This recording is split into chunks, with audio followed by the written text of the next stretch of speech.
We've been back to this map many times, and battles go in fits and starts, but this one is now starting to show some movement.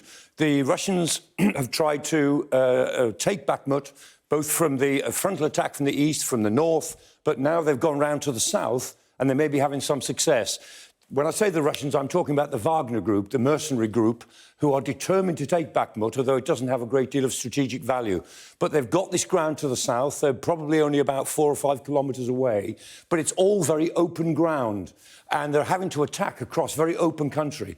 The Ukrainians are hitting them night and day with artillery, so much so that the Pentagon is even worried that the Ukrainians are using up too much artillery in defending Bakhmut. The fighting around there is absolutely ferocious.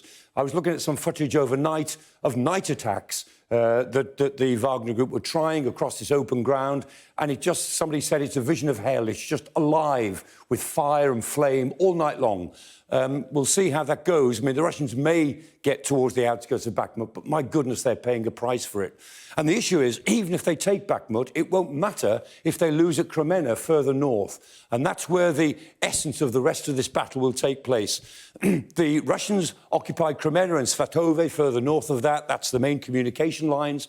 The Ukrainians have been attacking Kremenna in particular in recent weeks, and it looks as if the Ukrainians are now having some real success. They got round partly to the south, but in the north, they've got round and they've taken the Chervono-Popivka. And Chervono-Popivka is actually quite a small village, but it's very important because it allows the Ukrainians to get to encircle most of Kremenna, then Kremenna will fall. And if Kremenna falls, that becomes effectively the hinge that will open up northern Luhansk, and in particular may allow the Ukrainians to start to get round the back of Russian forces in Severodonetsk and Lysychansk. Remember those places? 100 days the Russians tried taking Severodonetsk, which they eventually did, and they took Lysychansk a bit more quickly after that.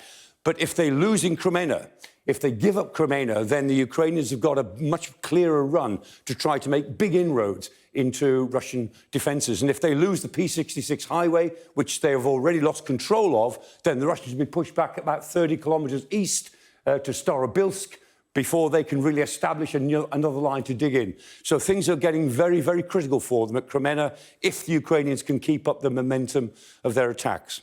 Meanwhile, we still think about how the Russians are reacting to these attacks on air bases. The airbase, the Diaghilevo airbase up in Ryazan, the Engels 2 airbase in Saratov, and near the airbase in Kursk. It wasn't actually at the airbase. It was a fuel dump that was in between the airport and the airbase itself. The point is the damage in these 3 places wasn't great, but the fact that they were attacked at all is really important. Now, the State Department in the last 24 hours have made it very clear that it's nothing to do with them. They were not attacked with American weapons or weapons that the Americans have given to the Ukrainians. These were apparent attacks with Ukrainians' own weapons that they have adapted, that they don't have any role in the planning. It's nothing to do with them. It's very important that the Americans make it clear that this is a Ukrainian-only attack.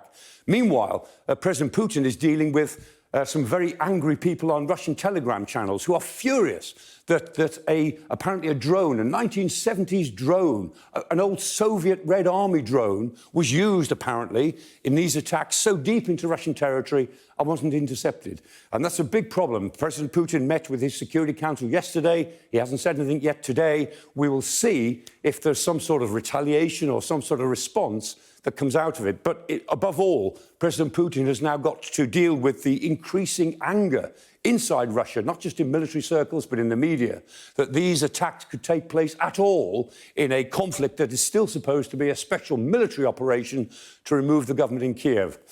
We've got a long way to go yet.